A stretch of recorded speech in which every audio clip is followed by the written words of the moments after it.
What's up, everybody, and welcome back to another episode of the Super Otaku Show. As always, I'm Bear, and joined by the shooting star sheriff himself. How you doing, Sharif? Are the sundares gone? Yo, what's going on, guys? Shooting Star Sheriff's here. Thank God it should. And my Roman half, how are you doing, Aaron? I'm doing fantastic. Oh, man. So, to start it up, as always, how has your guys' week been, and what have you guys been watching? Anything cool, anything fun? Go ahead, Sharif. I'll let you take this one. I was like waiting because you took a breath, and I was like, he's gonna say something. Well, no, my week's been pretty chill for the most part. I haven't watched anything new. I got a friend. I actually got a coworker in the One Piece, so Ooh, that's a thing. That's a feat. Yeah, that is a feat, isn't it? So I would say that's my accomplishment of the week. So to One Piece fans out there, you're welcome. Oh man, that is something I don't feel confident I could ever do, because it's one of those things where you can give somebody like the coolest pitch for One Piece, especially if they're a shonen fan. You're like, it's anime and manga about pirates, and it's about this like crazy captain who's a rubber man, and they're all like seeking this treasure called the One Piece in the Grand Line, left by this pirate legend, and nobody really knows what it is, but everybody in the world's kind of competing to get it. It's really cool. All these crazy powers and really wild characters, and you know, it's like great storytelling all the way through. And they're like, "Oh man, that sounds great!" And you're like, "And it's only up to chapter 1009 or 1010, and it's still ongoing, so you can read it forever." Yeah. Yep. I think I don't think that's limited to anime though. Like, I find it hard to when people tell me like, "Oh, you need to watch the Sopranos or The Wire," like all shows that culturally are well known to be just amazing, prestigious shows that were kind of happening before the time period where we were just getting like grand television shows. These were the babies. They walked so that Breaking Bad could run. But like I can't get in. Like, it's hard for me to actually sit down and get into it because I don't know. There's just a lot to get through. Okay, so I did some really rough calculations here. Like, The Sopranos is, I believe, like a season show. It's about 100 episodes. That's when a lot of shows end, is between 60 and 100 for syndication reasons. So The Sopranos, you probably have, give or take, about 4 to 5 days of Sopranos to watch, right? That's a big time investment. Is that it? Or you mean like straight? Like That's like 5 days straight, Okay. 5 days. Which is a big time investment.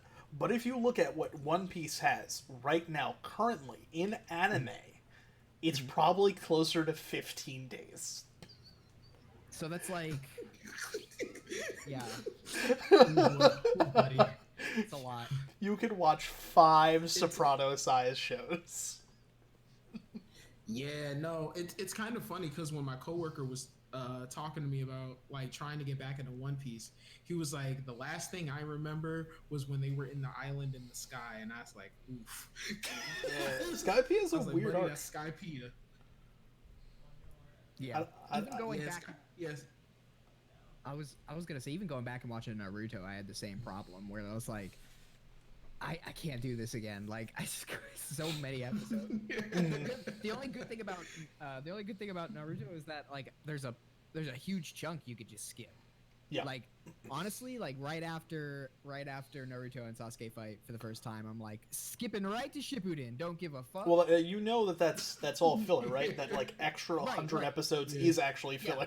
But I didn't know that. I didn't know that at the time I started watching. So like, I kind of just stopped watching for a while, and then somebody finally told me like, "Oh, you could just jump right to Shippuden. It's no problem." I was like, "Oh, thank God, thank God." So I don't know how far you got in filler, but the last thing I remember is the arc where Hinata has lasers and fights bees. That's the furthest I got. And Let's that's not talk about that filler.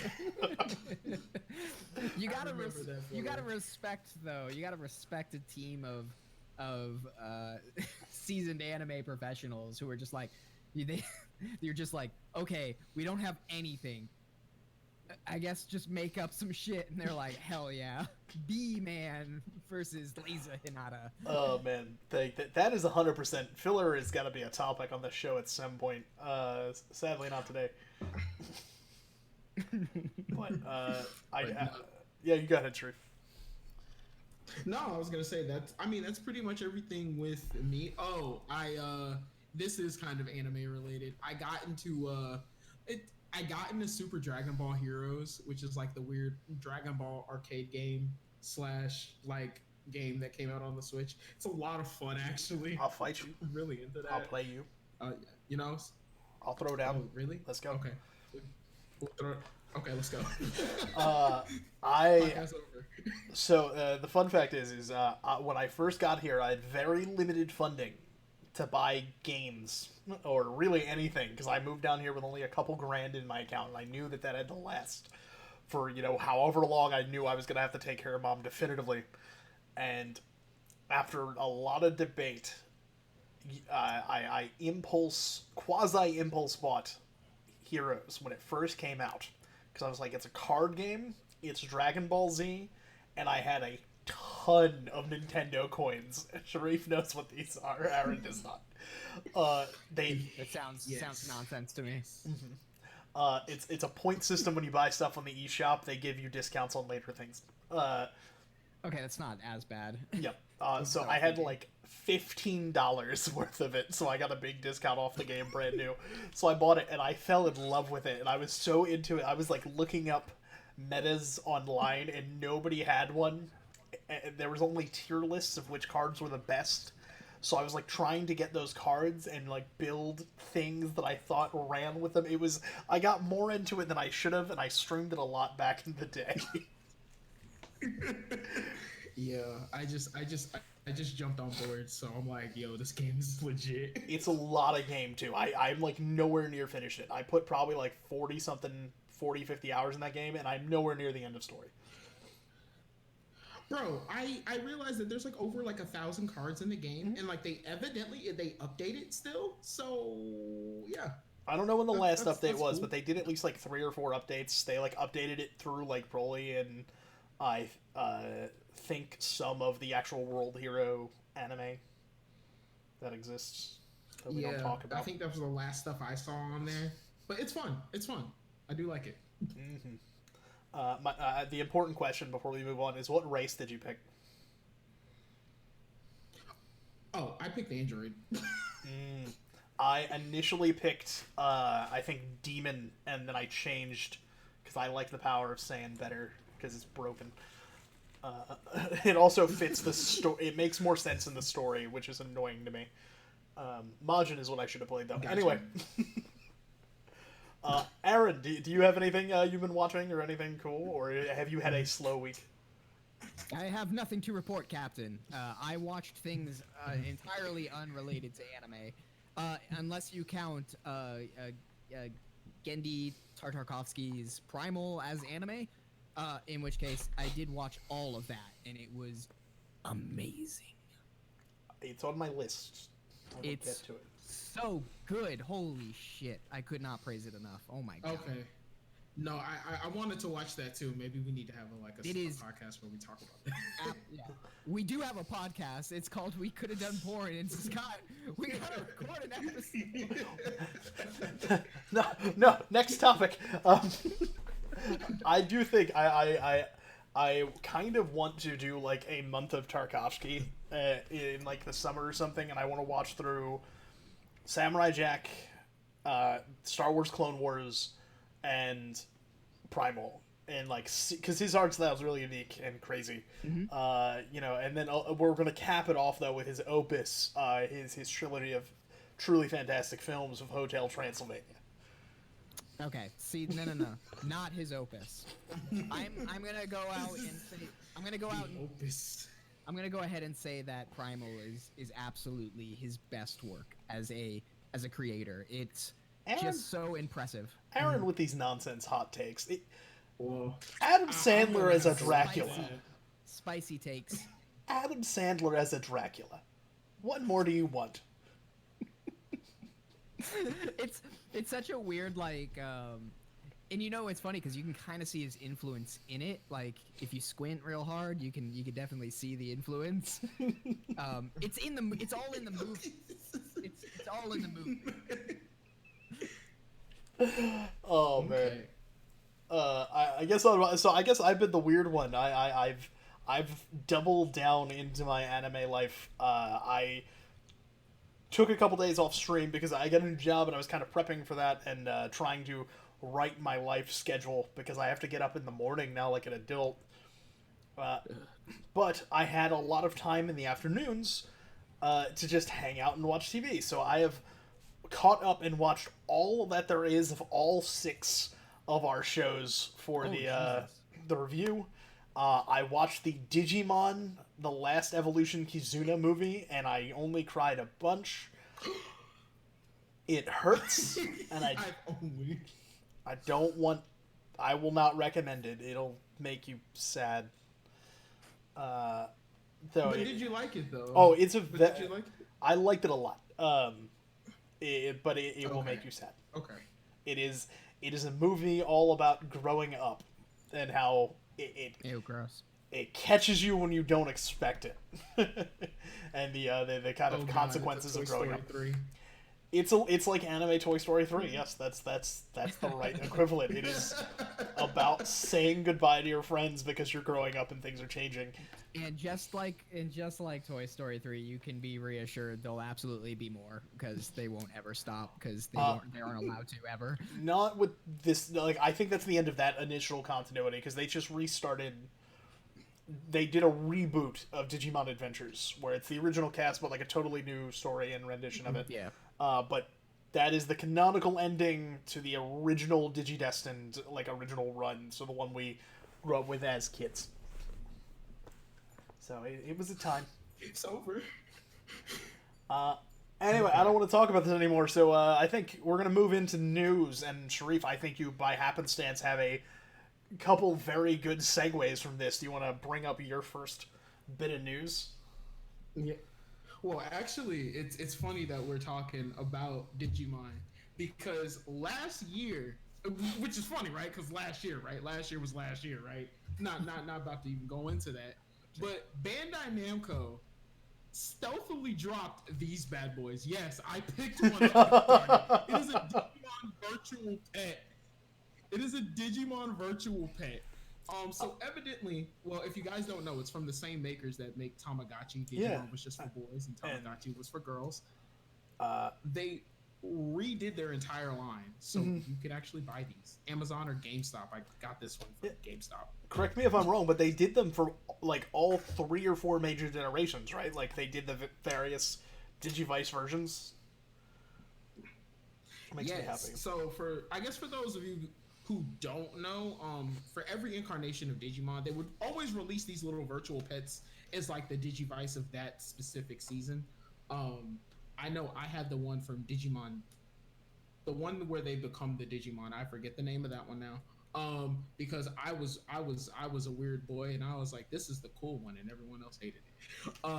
But it's really cool because these things even work exactly like the way they're supposed to. Like even on the box, they're like you connect them together, and it's cool because the Tamagotchi one, evidently you can like play with people online and stuff now. Wait, what? That's wild. So yeah, this is yeah, it's wild.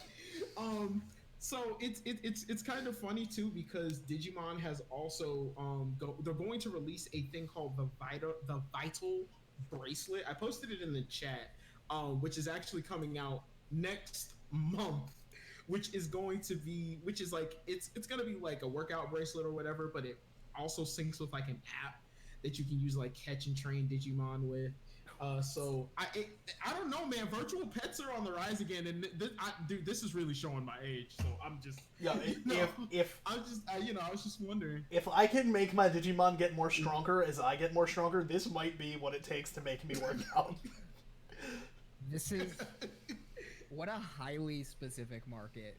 Like all right, guys, we're gonna create a thing that overlaps working out and the fandom of Digimon, and they're like, "You're insane, sir. That's like 5 people."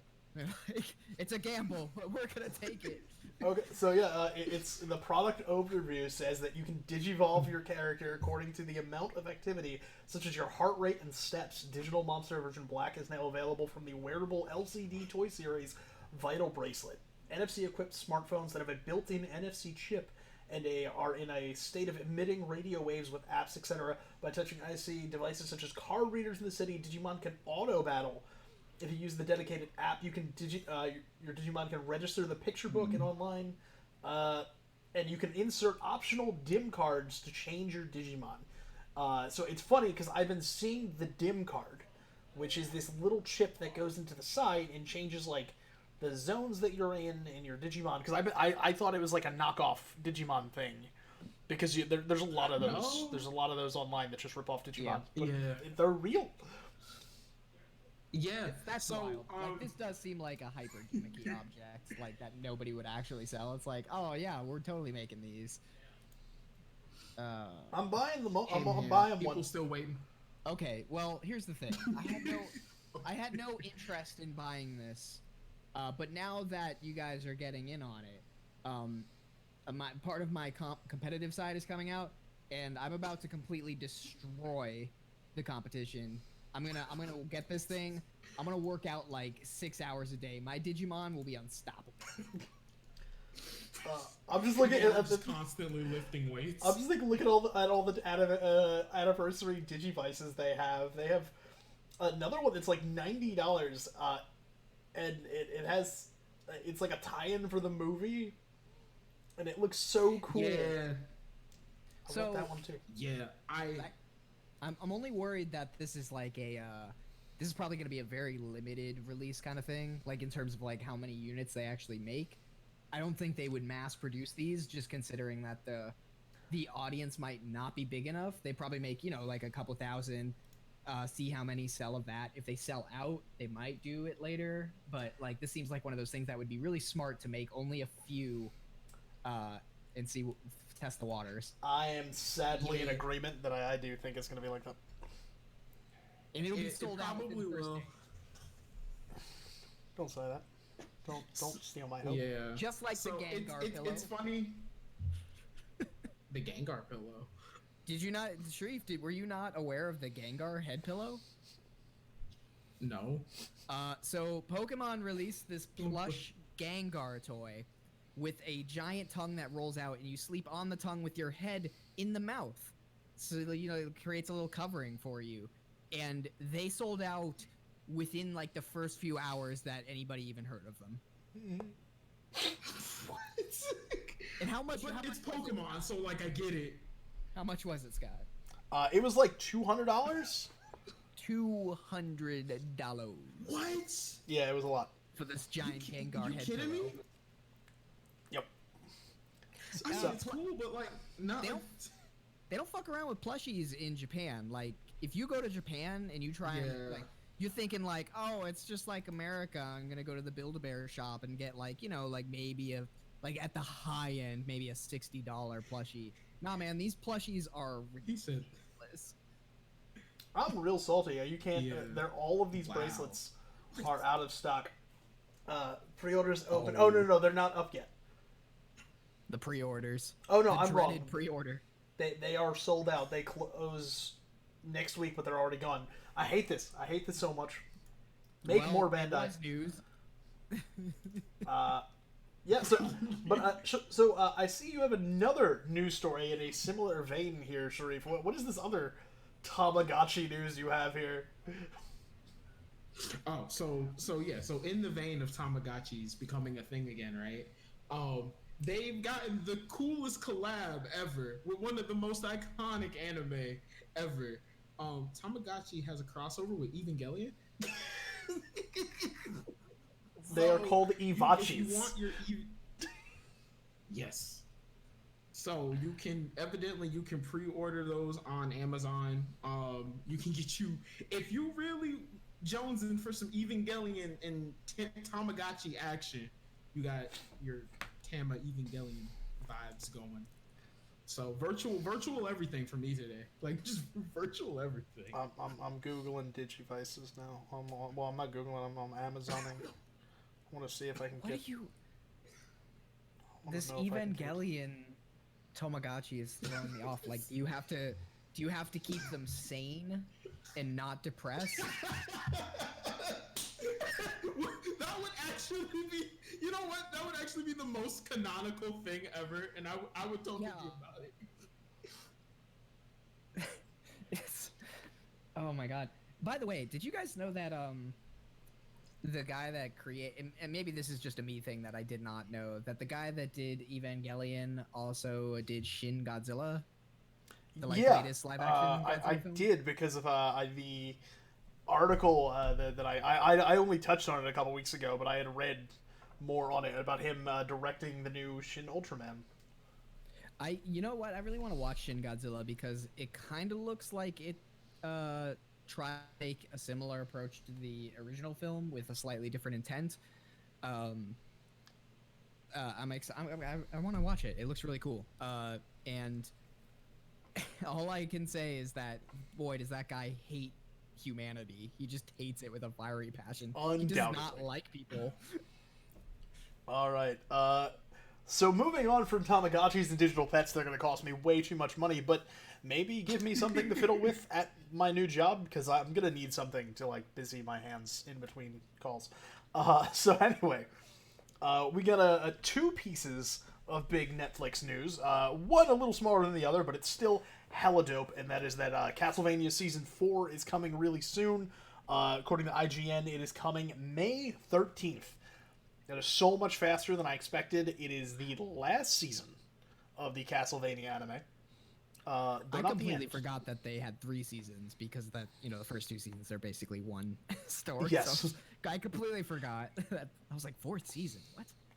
They skip one? Sharif, have you watched the Castlevania shows as well, or no? I've watched the first 2 seasons. Okay. Of Castlevania. And I like it. I went on a small Castlevania binge. Like I played like Castlevania like games like Bloodstained and stuff. Like I like that kind of stuff. Mm-hmm. Yeah, I remember. No, I think it was pretty good. I'm excited to see where they take some of the characters that they were trying to develop more in that last season they did. So it's like, okay, all right, we're kind of learning more about different characters. I'm cool with that. It just felt weird. Like season 3 felt weird mainly because, season 1 and 2 are a singular story with like a very clear beginning, middle, and end, and like a very singular goal. And then like it's over, and you're like, oh, they're doing another season, and it's like, oh, well, you see, there's all the other ones, and it's like, oh, yeah, 3 is the setup season. Yeah. Like it's all like building to what's gonna happen in 4, and I would probably go as far as saying I think Castlevania is my favorite Netflix show. Really? I really like it. I think it's it's got a really thick layer of like 90s to early 2000s cool. It's got really beautiful animation. I think the stories are really solid. So I dig it a lot. And this poster looks dope. That's what he really wanted to say. The poster was dope. And the poster looks cool. Now, for any of you guys who are really big fans of the series, though, like me, don't sweat it. That we are getting more Castlevania. Just the main series is ending. Which, if you know anything about Castlevania the games, it makes sense. And I heavily suspect that the next series we get will, in fact, be Symphony of the Night, which I want real bad, because it's going to be Alucard being pretty in his castle killing shit. I love Alucard. He's great. With the dumbest name because of the fact that it's Dracula backwards. Yeah. It's such a stupid like if I just heard Alucard, I'd be like, oh, that's a sick name. I'd be like, it's Dracula backwards. Oh, really? Oh, that's so stupid. Why? who names their son? My child's name will be Nora. Yeah, let's go with that. Mine will be Cheetox.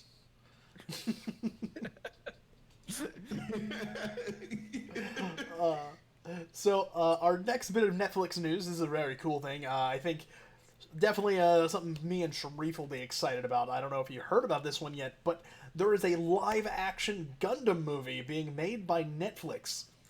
And so Lionsgate has been talking about doing this forever. And they announced, like, officially that they were going to do a live-action Gundam movie a while ago. But it's now a Netflix film. I think it's got a pretty massive budget. The Brian K. Vaughan is writing it, who is the writer for Y the Last Man and Runaways. Y the Last Man is a very critically acclaimed comic book series. And yeah, it's Legendary Pictures, who I think tends to make good, like, action movies. They made, I believe, the Hellboy films and stuff. I believe they produced I think they produced both Pacific Rims, but, like, the first one is very cool, and they're normally willing to put a lot of money into, like, cool anime-esque properties. So I'm looking forward to this. I have some modicum of hope. I have, like, 12.5% hope. How you guys feel?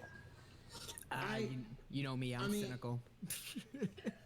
At least in terms of things that I've only had bad experiences with. I mean, Netflix has done, I don't know how many anime adaptations they've done. I only know of a few. I know of the Death Note one that they did, which was weird. It's just a weird. Weird is putting it very lightly. And it's awful too, because, like, on the one side, like, it seems like there's a lot of care and dedication put into like in Death Note, Ryuk looks pretty cool. Like, he looks like Ryuk, and yeah, Ryuk looks pretty awesome here. Like, I'm cool with this. Like, and it, like, in anime films in general, there's always a lot of, like, dedication to, like, some of the animation stuff, like some of the CGI. Like, they're working hard. It's just, it's like they forgot to do the whole story part. Like, you're naming off all these people that are going to be involved, and it's like, oh, I bet these Gundams are going to look sick as fucking hell. And it's like, oh, guys, what? Did we write a script? Well, that's why I mentioned, like, specifically Brian K. Vaughan is the writer. I know, it's just, I don't know, like, it's always about the adaptation process, because, you know, things need to change when you're going from animation to live action that you might not consider important or relevant. But even, like, story elements need to change in some respects, or maybe even change for modern audiences. And that's the thing, is I think have to consider Gundam. I guess I have, like, two ideas. Is like two thoughts on this line of questioning before I toss it to Sharif so he can give his thoughts. Is one is that we've never seen an actual Hollywood style anime movie made for Netflix. We've seen Japanese styled movies that was like FMA, Bleach. They were like lower end, like, Japanese, like, cinema, which it tends to be a little cheesy. Like, if you ever, even like the Rurouni Kenshin movies, which are good, they're cheesy looking, right? Those have some of the best action scenes in any film, though. Yes. God, they're good. The other thing is so, like, that's one. Is it, like, it's gonna have the budget, it's gonna have the muscle. The other thing is Gundam is a property that has enough open source content that you can just make a Gundam story. Like, all it has to be is big robot happened to be named Gundam for some reason, or made of Gundanium, or whatever the hell excuse you want to make, and there has to be a war, and it has to be somebody fighting the war who's sad that they're fighting the war. I was gonna say, like, I think if they, like, they can do these processes in tandem, but, like, I remember when Sharif was telling me that, like, Gundam is basically a political anime. It's a lot of politics. Yeah. I would love for, like, people to write a story as if they were writing a political thriller with moments of intense action sequences. Like, I don't know, like, mixing House of Cards with, Gundam. I'm trying to think about Gundam. Yes, House of Cards and Gundam. But don't give Kevin Spacey a robot, because we all know what he would do with it. Oh, man. And to move off that note, what do you feel, Sharif? I mean, when I first heard about it, I initially met it with hype, and then I sat on it, and then I was like, this could either be really good or really bad. There's honestly, it's always those two. It's always those two, right? But I honestly think I think it's fine. I don't know. I think my biggest thing is like what Gundam's been doing a lot of lately. Is they've been doing like a lot of spin-off shows and a lot of offshoot type of things to get people more into it. Mm-hmm. Like with the build fighters and the build divers, and now they have like an SD Gundam shoot, but like it's to try and get like more people into like building Gundams and Gunpla, which Mm-hmm. Gunpla and I could do a whole video, I could do a Yeah. whole podcast about Gunpla by itself. Um, but it's gotten really big um in the last like decade. I think my thing is like if they wanted to stick to like their own continuity, which Gundam has a billion continuities, then it's fine. I think it'll only really be met with like a criticism if they try to do like a universal century or like an Amuro and Ray type thing. Then people will Yeah. be way more critical of it. But if they do their own thing, I'll be fine with. Yeah, I think they should do their own timeline because if I recall, Iron Blood and Orphans is in AC or UC, right? Like it's also its own timeline. Yeah, it's in like the main like series of Gundams, but it's just about every one of them take place in their own timeline. Basically. Yeah, I do think Universal Century would be the wrong call. If it, for Aaron and anybody else that doesn't know, like Universal Century is the main Gundam timeline. That's Amuro Ray, it's 0084, it's Zeta, Double Zeta, like all those. That's one chain of events, and you're watching this war, like different wars through the same timeline, and Gundam passing through different characters, and like Amuro Ray is in the first like 5 of them is sometimes the protagonist and other times as a background character, and I think touching that would be not wise. Yeah, I don't know, but they gotta find some way. Oh, yeah, I don't know. I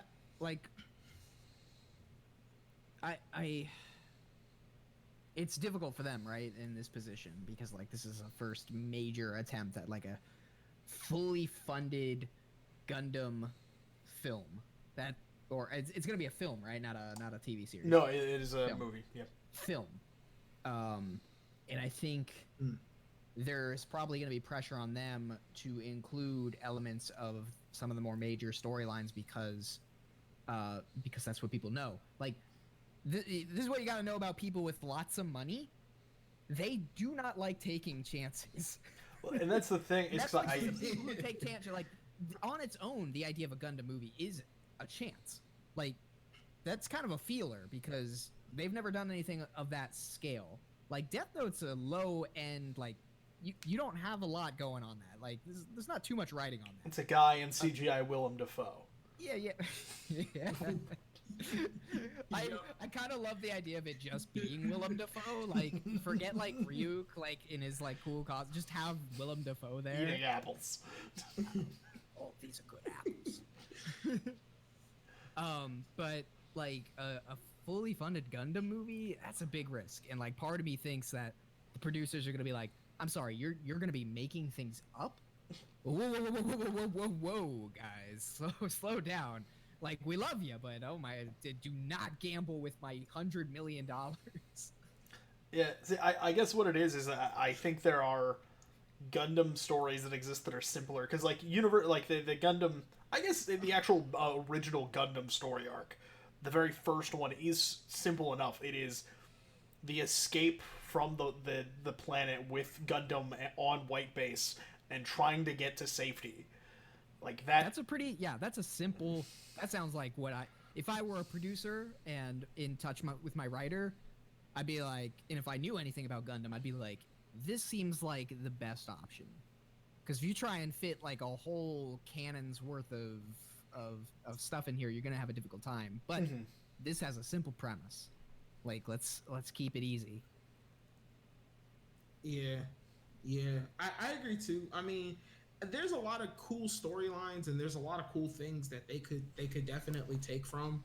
I mean, but knowing what's like popular, I have an RX-78 sitting over here on my desk. I was gonna grab it, but I don't want to grab it. But it's definitely gonna be one of those things where they're gonna like, what's the movie that had Granddaddy in it? Ready Player One. Like it's I feel like it's just gonna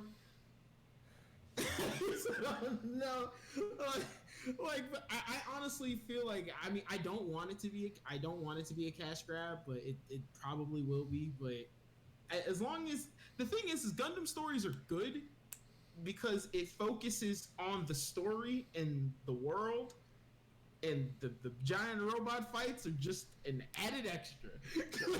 That's all you get, like, you know. Which is funny because that's why I like so few Gundam series. I like OG Gundam. I liked Gundam Wing as a kid. I don't know if I like it as an adult, and I like Gundam G Gundam. I love G Gundam because G Gundam is just about Gundams punching each other. It's great.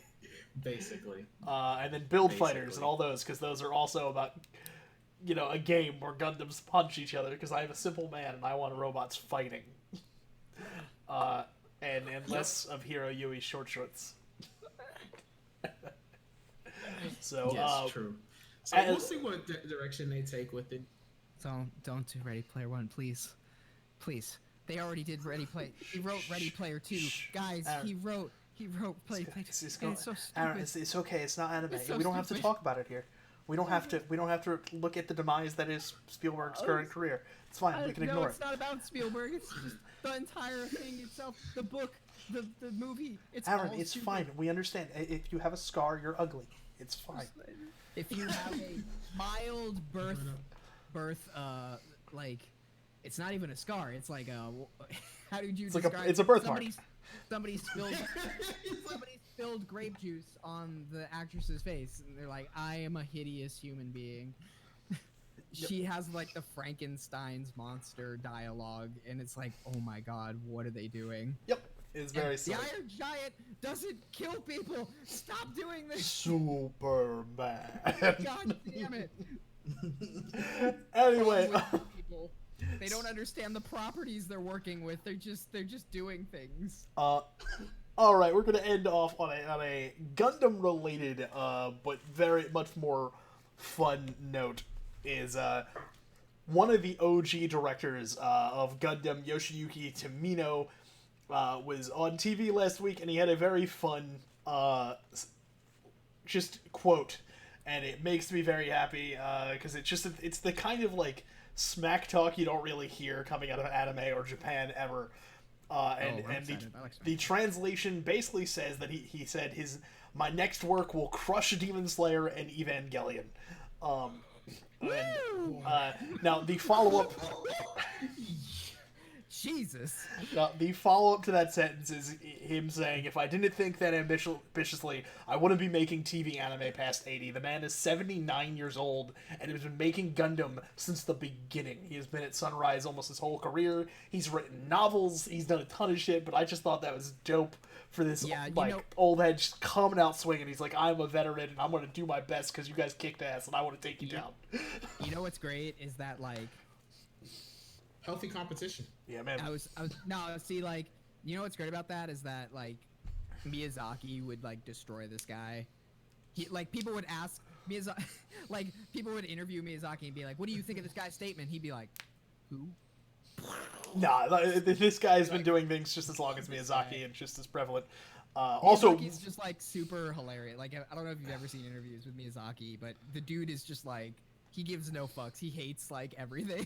He's such a curmudgeony old man, which is so uniquely different from the films he makes that are usually pleasant. And, like, obviously they're very, like, they have things to say, but, like, they're usually very pleasant. The characters are pleasant. They love each other. And he's just like, I hate everybody. I love how weird and quirky older Japanese, like, visionaries are. I think it's, his name just disappeared.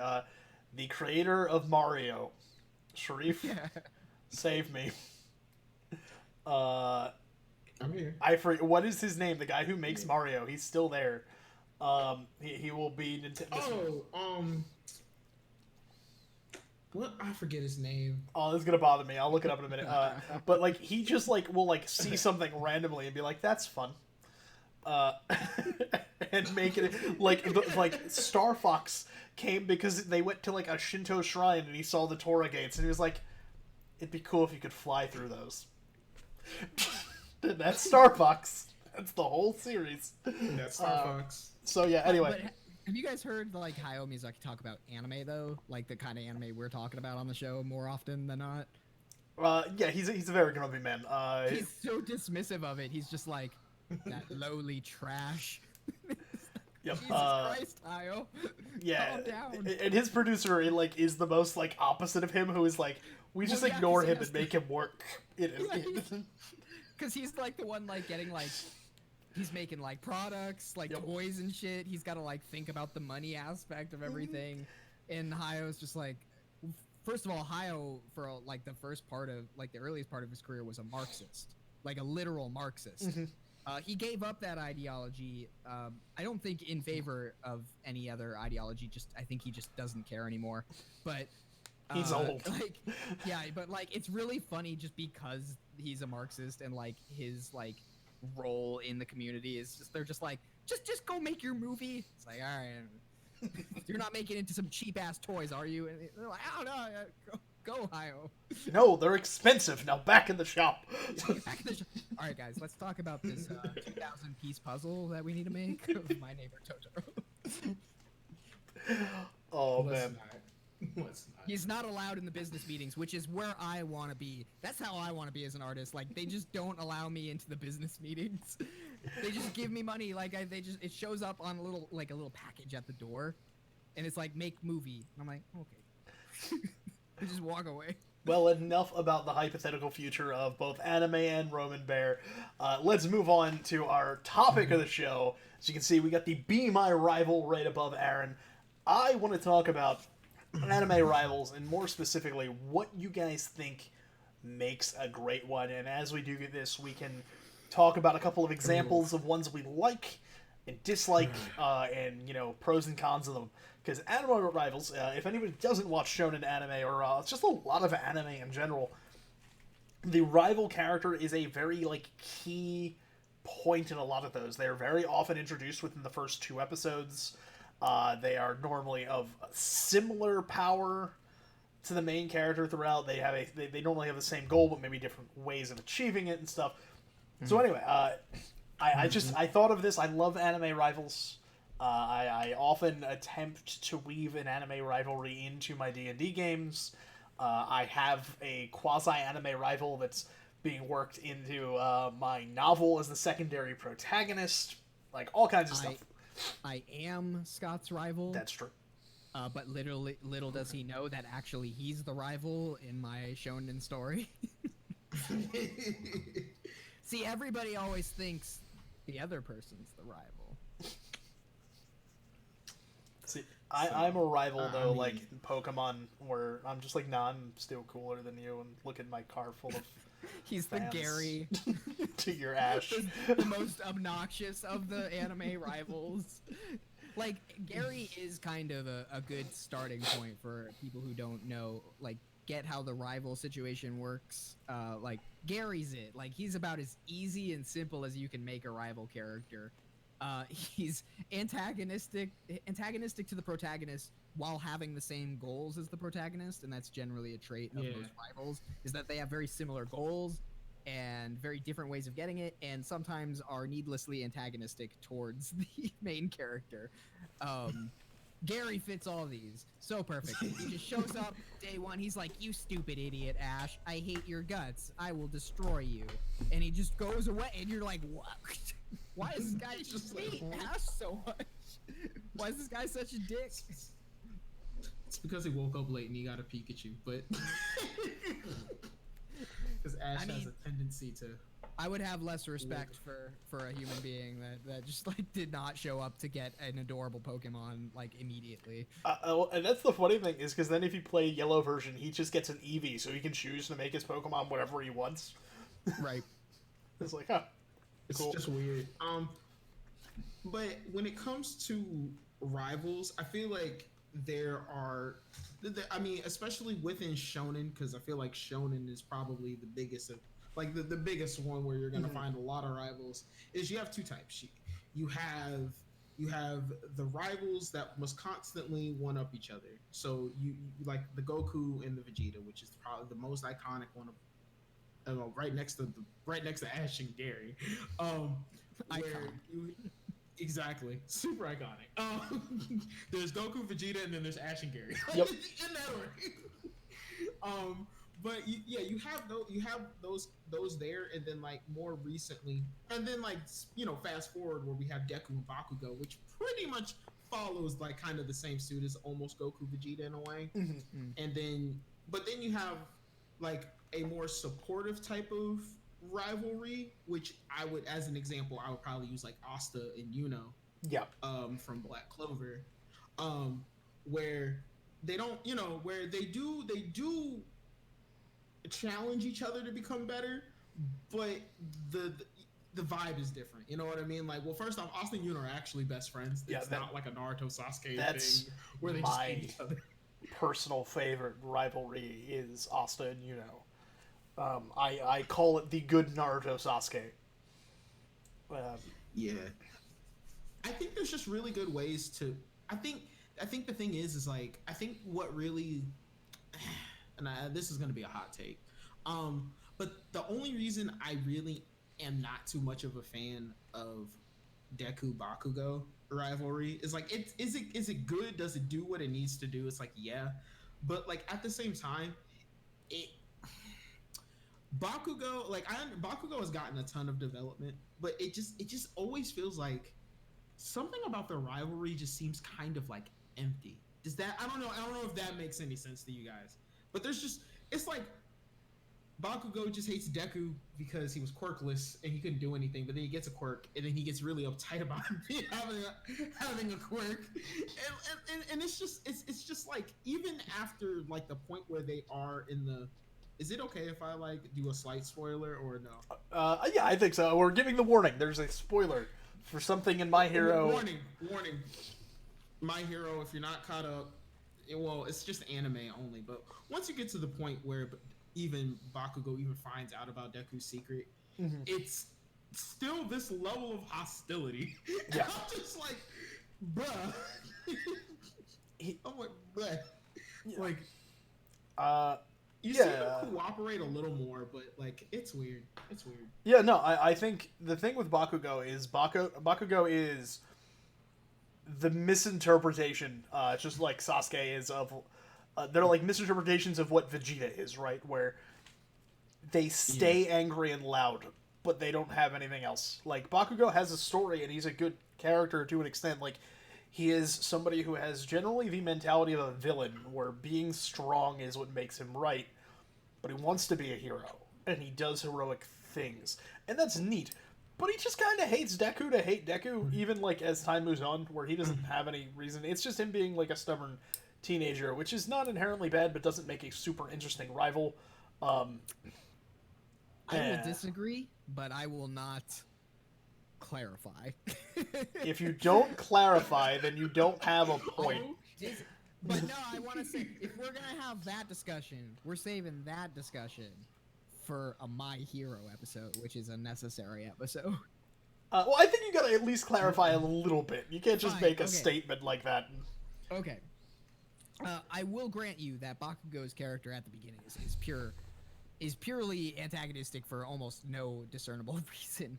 But like you said, he has almost a mentality of the villain, right? Yeah, to the point where the villains think he's a villain.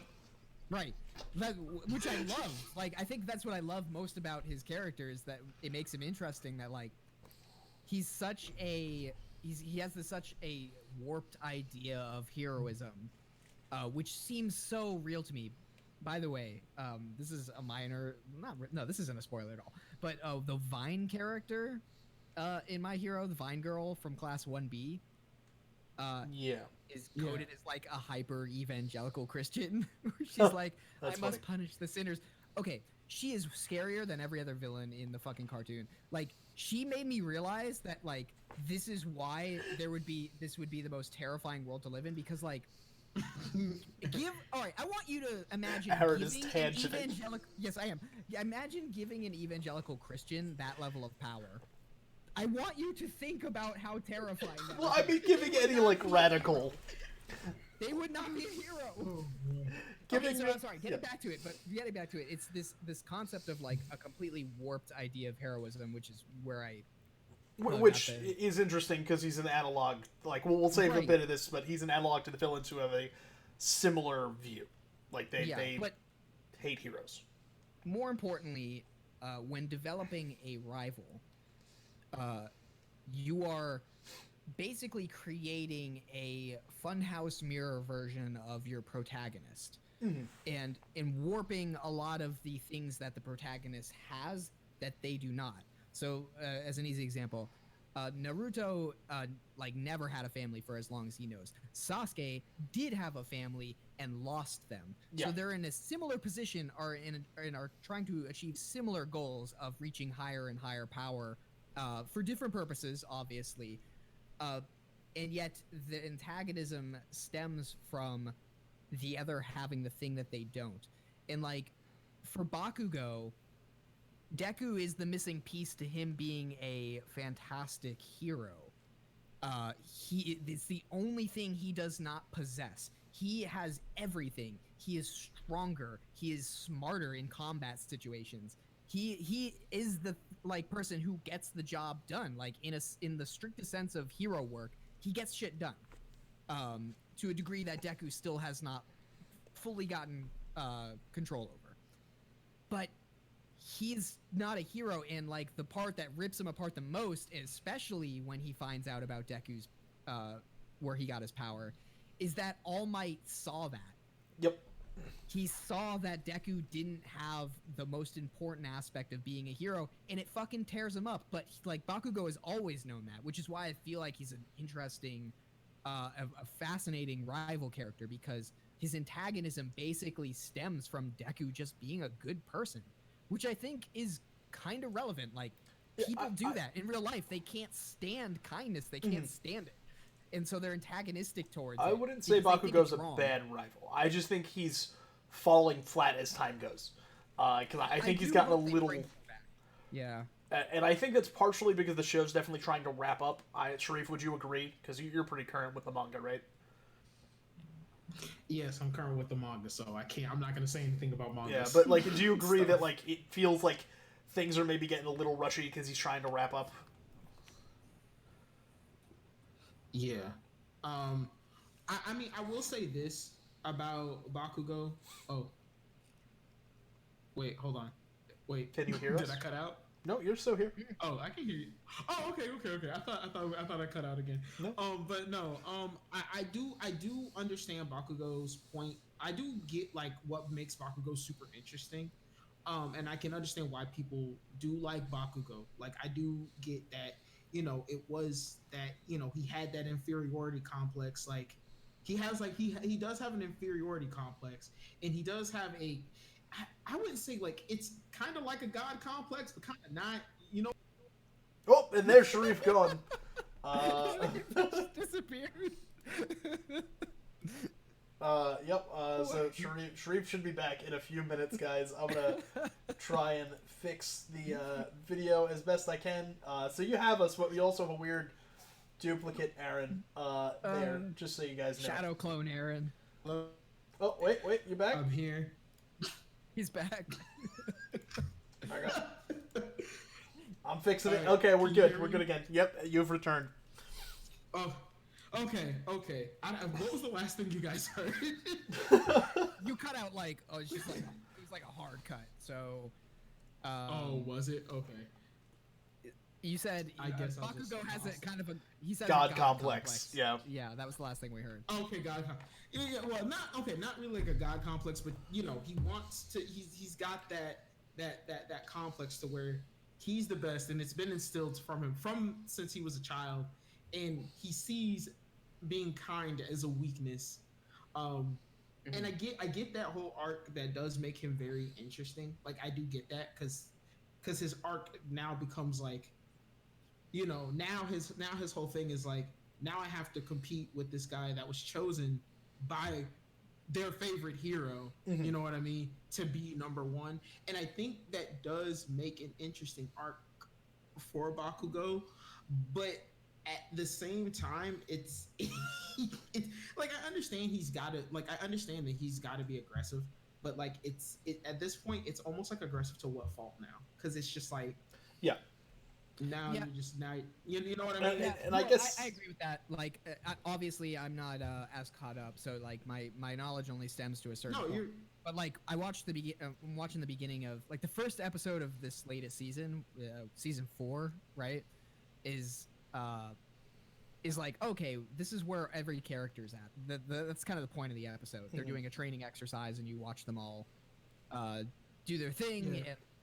and it like just feels like we accidentally walked backwards to a point before Deku and Bakugo fought, because like yeah. what's his name? I can't remember his name. He's one of the top 3 heroes in the guy that can turn into anything he eats. Yeah, I forget his name again. But he's cool. Oh, Sun Eater. Yeah, Sun Eater. Sun Eater. I do like him. He's cool. But like, he's playing the villain, and Deku, because again, like it feels like they stepped back his character growth, chooses not to like attack him. Like he like captures him. He's like, "Hey, I got you. Like, we're done." And the dude's like, "Dude, this is supposed to be like an exercise. Like, you need to treat me like a villain. I am going to act like a villain." Is that a thing in the manga? I don't. Is that I don't filler, know. Sharif? It does feel like a filler kind of thing. And then Bakugo rolls in and just he captures the dude, but then he's like, "Nah, I'm gonna murder you." Like I would a real villain, and the guy's like, "Oh no," and I'm like, "Oh, okay, so these are season 2, Bakugo and Deku. Like, what is happening? Like, this is the point they were supposed to cross. Like, they need to learn from each other." Yeah. That would have been so such a cool moment I think too. It was so disappointing. And I think it's gotten to a point where Deku and Bakugo have learned with each other. But I think, and I hate to keep comparing it to like Goku and Vegeta. But the reason why Goku and Vegeta work so well is because Goku and Vegeta had, Vegeta was the same prince. He's traveled to other planets. He's destroyed other planets. And when you heard that the Saiyans were coming in Z, you were like, okay, Goku's got to step up to this insurmountable task. But even after all that had happened, the arc became more of how does Vegeta catch up to Goku, but it was where does Vegeta fit in like his whole his life, just basically. You know what I mean? So the thing that Vegeta I think what it really makes you, because Vegeta has always been a very down to earth and very real character, and like the older I've gotten, the more you relate to Vegeta. Yeah. Even though I like Goku, you relate to Vegeta more. Goku's like this dumb country boy who's just like very strong and likes to fight. And Vegeta has this horrible backstory where his whole family and race was killed, and he has to serve this dude to get stronger, and then doesn't beat him. Like he gets like beaten, and it's just like he's got more depth as a character. He's got more going on. Goku's just like, I'm here to fight, woohoo, and just gets the win. You're like, God damn it. Yeah. So. And I get that, and I understand that. Whoa, what's up? I was just gonna say, I kind of like to sort of move into our like the crux of the conversation of like what makes a great rival. I think we've got a good pair of examples right now. Is with Bakugo and Vegeta, is part of it is the introduction, and I think they both have very good introductions.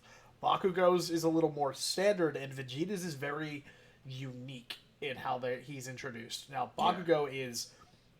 In the first chapter, you see him be popular, be strong, be a bully, have the same hero as Deku, and be all of these good, all the things. He is what society thinks you need to be to go and become a hero. And then you watch him fail, and Deku succeed in trying to stop a villain.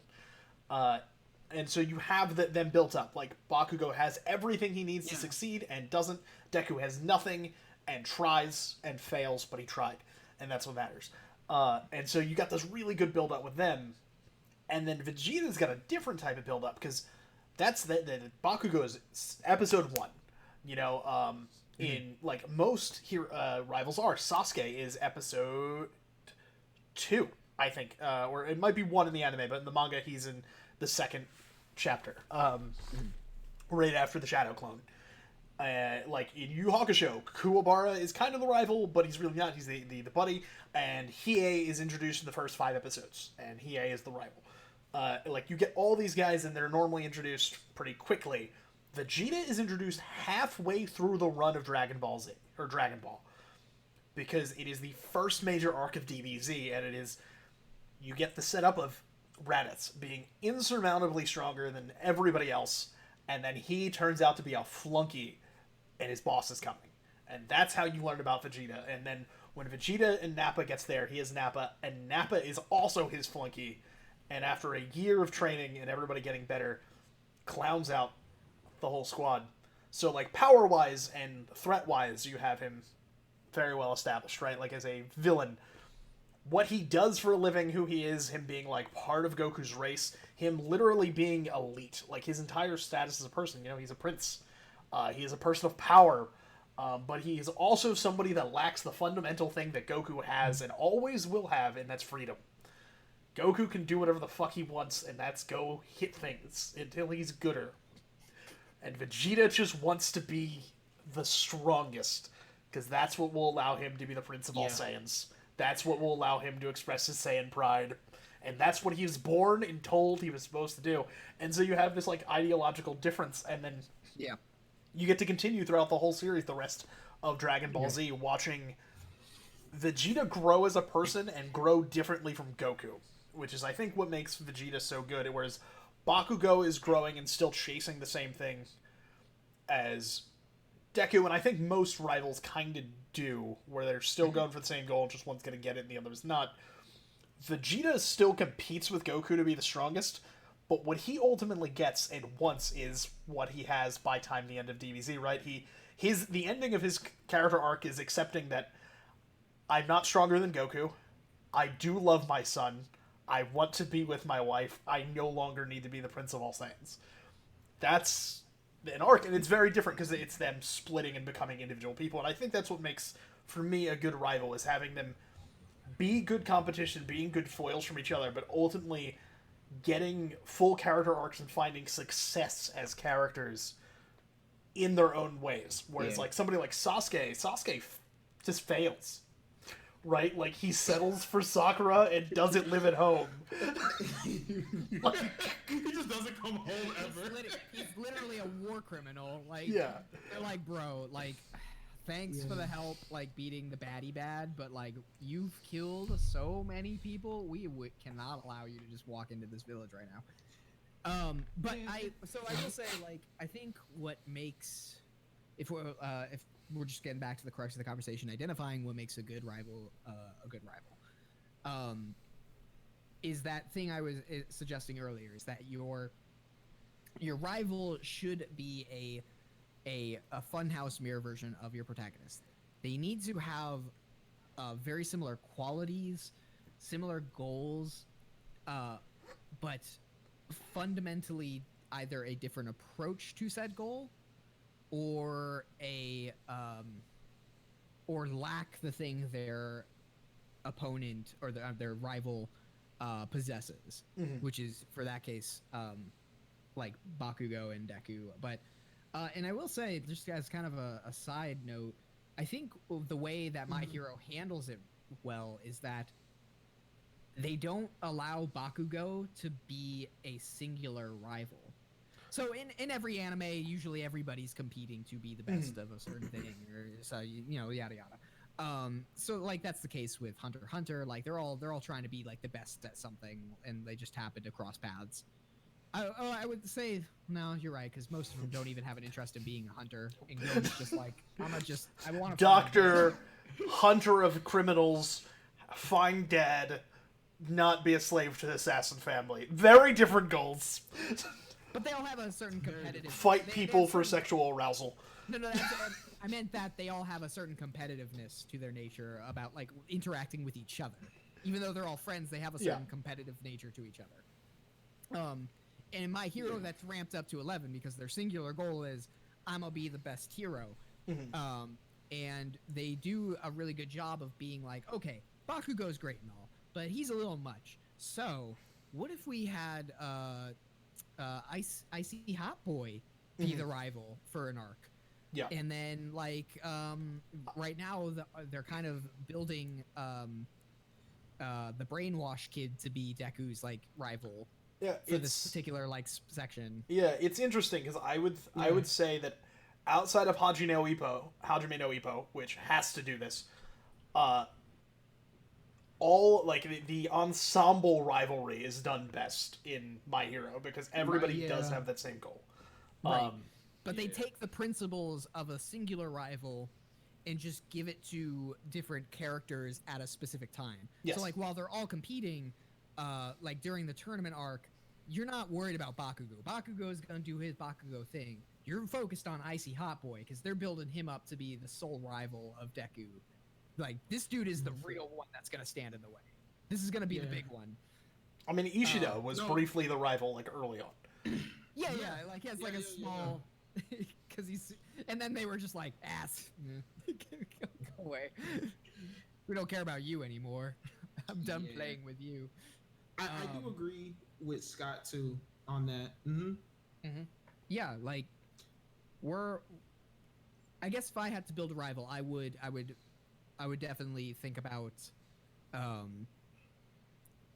basically just having each character possess a bit that the other doesn't. But like all good shonen animes and all good anime that include a rival, it's a good idea to have your rival be naturally gifted in some way that like your protagonist just sucks at. Like, and obviously this is really clear with people like Sasuke, who's just like, he's just better. He's fucking smarter. He knows what he's doing. Yeah. And that's like, the thing is, competent. Have him be competent, like wildly competent and naturally talented in ways that your protagonist can only achieve through sheer force of will and like the learning curve that they have to overcome. That's what makes it compelling when they battle, is that has your protagonist overcome the like types of the curve that he would need to take on his rival, who is just better. Yeah, and I think there are parts of Sasuke that work, but I think Sasuke ultimately fails due to narrative struggles throughout Shippuden. But I think up through the halfway point of him leaving and going with Orochimaru, he is interesting and good because he is somebody who is naturally talented compared to most people, but not compared to his family, which is neat when you find that out.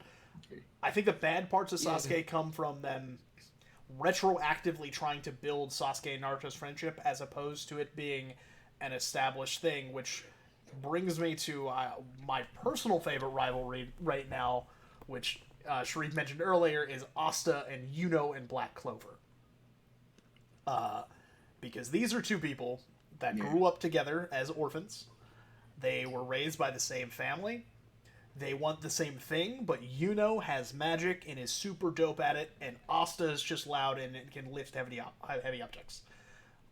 But when they go and become Magic Knights, while Yuno will never admit that Asta will become Magic King or have a chance, because they're both just becoming Hokage, and Yuno and Asta will not admit the other way around. If you say anything bad about the other one, they go in on you because they are friends, and they're like, no. That's my rival. I beat him. That's my best friend. I'm better than him, but that doesn't mean he sucks. And I liked seeing a more positive aspect. I do like the way when they see each other and one has done something more than the other and they compete. One of the simplest things that they do, it's a dumb thing, but it demonstrates that they are rivals and compete in all aspects of life, is they both send their paycheck back home, and they compete over who sends more, because they grew up super poor, and it's a silly little thing. Yeah. Here's a better one then from Naruto, because let's forget Sasuke. Who's got a better rivalry than Kakashi and Guy Sensei? Might Guy and Kakashi Sensei for days. But also, They are. like, I was thinking, like, when you were talking about how like they compete in a more friendly manner, I was thinking of of of Gimli and Legolas from Lord of the Rings. Yeah. Yeah, that's a solid anime rivalry right there. Yep. So we are going not as long as last week, but we're going a little long. So I'm going to have us go kind of round robin and say one aspect you want in a rival, or one like key part that you think there is in the formula, and one that you don't want anywhere near it. Like, is if you have one, if you have like a trope or a thing that you don't like seeing in a rival, throw it out here. Who wants to go first? Ooh, this is good. Just the last minute curveball to bring us to a close. Let's see if I can think of one. So as far as like the single thing that I think they need is kind of what I said earlier. I'm going to cheat and repeat myself a little bit earlier. I want to see a complete character arc, but I want it to generally run the length of the show, because I think that's the biggest downside with Vegeta is that Vegeta's character arc ends at the beginning of the Majin arc, and then afterwards, like even into Super, while Vegeta's still a really cool character, I still love Vegeta. He's dope. He like his arc is done, right? Like he doesn't grow a lot or change. He just gets stronger because he has to, because they keep fighting bigger things. It's purely like they're just friends competing now, which is fine. Like, it's not terrible, but his emotional journey and his arc as a character has culminated when he self-destructed to save the world that he once tried to destroy. So that's the thing that I would like to see, is more complete arcs that line up a little better with the completion of a series for the rivals, so that they do have don't have a non-ending like Sasuke, right? Where closure. Yeah, closure. Exactly. Yeah, closure. That, Yeah. Despite what we talk about with Sasuke in Naruto, it's so weird how like their fight's probably one of the most compelling things about the show ending. The first one. I don't like the second one. The first one's great. Like, the second one is what people came to see, though. It's like, why we were there, but honestly, everybody was like fatigued by the main baddie, and they were like, "Okay, but like, are we gonna watch like Sasuke and Naruto throw down?" Even though it wasn't even though it wasn't earned. Like, that's why I didn't like it. Sasuke randomly throws out that, "Actually, I want to be Hokage," and I'm like, "Wait, where'd that come from? That doesn't line up with anything you've done." I think the hardest part about the hardest part about his character was, is just that, like, once he goes up against Itachi, it's just like his whole worldview becomes almost aimless now, because it's like, well, fuck, like, that was it. That was the thing that I set out to do, and it's done. Shit. Yeah, he has no goal or purpose anymore. He completes it so early, and he didn't have a personal goal beyond that, so he just takes Naruto's. But I came to see the fucking throwdown, boy. I don't give a shit what Sasuke's doing. He's gonna fight Naruto, and Naruto's gonna whip his ass through sheer friendship. By the way, that fight is probably the most beautifully executed ending to a rivalry that isn't earned at all. It's wildly good, because so many qualifiers. It's so good though. It's like it highlights what makes the rivalry work. The kind of things we were talking about each of them possessing things that the other doesn't have, but like Naruto coming into his own and possessing all of the things, including the things that Sasuke was once praised for. There's one shot that highlights the rivalry so well, and it's like Sasuke looks at Naruto after they've basically just gotten into a brawl because they're just completely out of chakra. They're just fist fighting. Sharif is fading out of existence again. He's being snapped. No. They're just punching each other mercilessly. They just like have nothing left. And then Sasuke looks at Naruto and like he's just so upset that it's like, why? Why do you keep trying to save me? And he has this kind of like realization where he sees Naruto in the friends that he's accumulated, and then he projects a version of himself next to Naruto. Like, he sees himself standing next to Naruto, the image being, the implication being like, this is the way things could have been. Yeah, it's the same shot that Naruto has scenes at the beginning of the show. I think it's in one of the endings and stuff. It's so good. Anyway, but yeah, if all right, so I will try and come up with one thing that I think the rivalry should have. And I'll use the one I used earlier. Have your rival be at a further, like, have them be at a starting point that's beyond where your character is currently at. Because part of the fun of watching a character grow is the implication that they might, like, catch up to the other person. Like, and the rival is supposed to be set in such a way that makes that not seem like, okay, if he goes up against this person, like, not all is lost. But you still want to see that fight happen regardless. Yep. If that makes sense. Yeah. Sharif, you got one that you, like, a point or aspect of rivalry you really think should be in place in most of them or more of them? They should be. Okay. One thing I'm trying to really trying to be really specific with this one. I think your rival has to. Dang, trying to say something that hasn't been said. Do you want to take a minute? Give me like minute? 1 second before I. All right. I have my negative thing. So this is like not a specific thing. But this is just an aspect. It's kind of like a trope that I don't love. I don't think it's bad always. It's a trope that I don't love seeing is don't let the protagonist beat the rival the first time around. I don't like it. Like, Goku doesn't beat Vegeta when he comes to Earth. They win the battle, but he doesn't beat Vegeta. Goku is crushed and broken and dying on the ground, and Vegeta... Goku lets him get away, because Krillin's still standing and is going to stab him with the Yajirobe sword. But he still gets away. He leaves. He lives to fight another day. And he only gets that far because Goku had Gohan and, like, Krillin and Yajirobe. Like, he had a team to come together in the end. So, it's not a clean win, whereas I think sometimes you see them, like, win the first time they really compete. What's a negative example, like an example of this in action that you don't like? So it happens most often, I think, in things like card game and like kids anime. So like Beyblade and that kind of stuff, where like right away, the main character who just learned how to do this sport or this game will win. Like in Vanguard, is very often they'll just win right away the first duel, or like in Yu-Gi-Oh, all that stuff. It tends to be more common there, but they just win the first encounter. Or I'm trying to I will think of one before the end of this, I'm sure.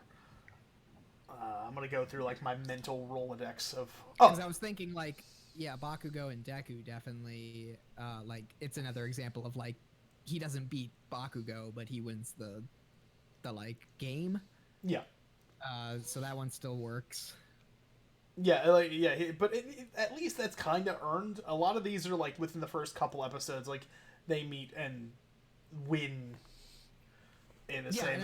Like they're clearly like the outmatched person. They're like the uber elite rival, and then the guy beats him, but just barely, with like a last minute super move or something like that, and that can be fun. I just want to see it a little less. Karibo. Winged Karibo. Yugi and Kaiba, right? Kaiba is like a non-rival forever because he loses the first time and he cheats the second. So, Sharif, you got one now? Yeah. I think I do. I think you're. I feel like I'm gonna say something that I don't like to see in a rival. Actually, right. That works for me. That instead. Yes. I'm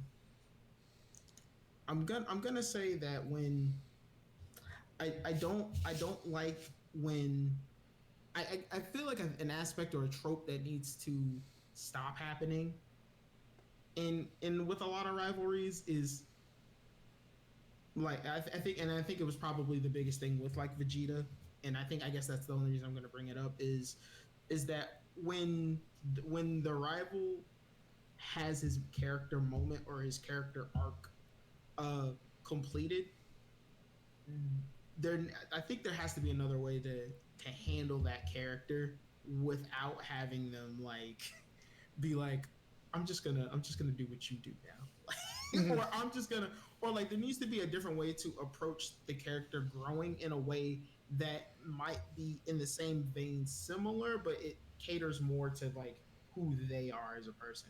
Does that make Yeah, so sense? basically, like, when a character's, like, main arc closes, if you're going to keep them in the series, give them a goal that is unique to them. Uh, is that kind of, Yeah. like, Yeah, because it feels like at the end of every like rivalry, then like the rival is always delegated to being like, well, I didn't get what I wanted, so I guess I'm just done. yeah. It's always like I'm just done. That's so I'm smart. just done. I was actually going to suggest something very similar to that. I was gonna say, because you're right. Like after the rivalry is over, it's like, well, you're just second best, I guess, at whatever the thing is. And it would be.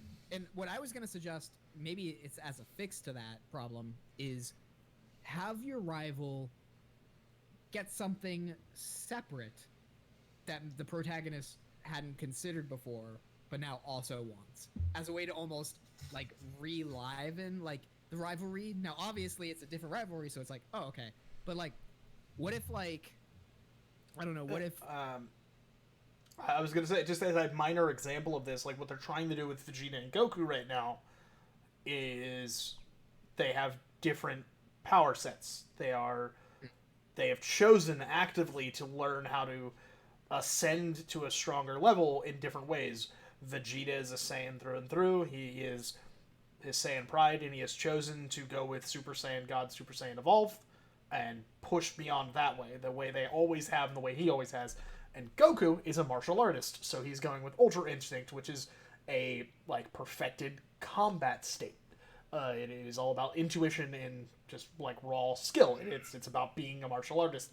So they're doing that where like they're going for the same goal, but now they have a renewed rivalry and that they're competing at different angles. You know, they're not doing the same thing where for like years since Super Saiyan was introduced, they've both been competing to become the next highest Super Saiyan, right? It's, you know, like Vegeta gets goes Super Vegeta, but Goku and Gohan go Super Saiyan 2. So that kind of dealio, I think that. But anyway, not to cut everybody off too much, but we are getting toward the end of this, and I think we should wrap up. It's been a ton of fun, guys, in case you didn't know. This has been the Super Otaku Show. As always, I was joined by Aaron Roman and the Shooting Star Sheriff himself, Sharif. You guys can catch us here every Sunday at 6 p.m. Eastern Standard Time and on the internet wherever podcasts are available. And we'll be back with one of us bringing a new topic to you guys, talking anime news, the anime we're watching, and our favorite rivals. Until next time, though, guys, so long.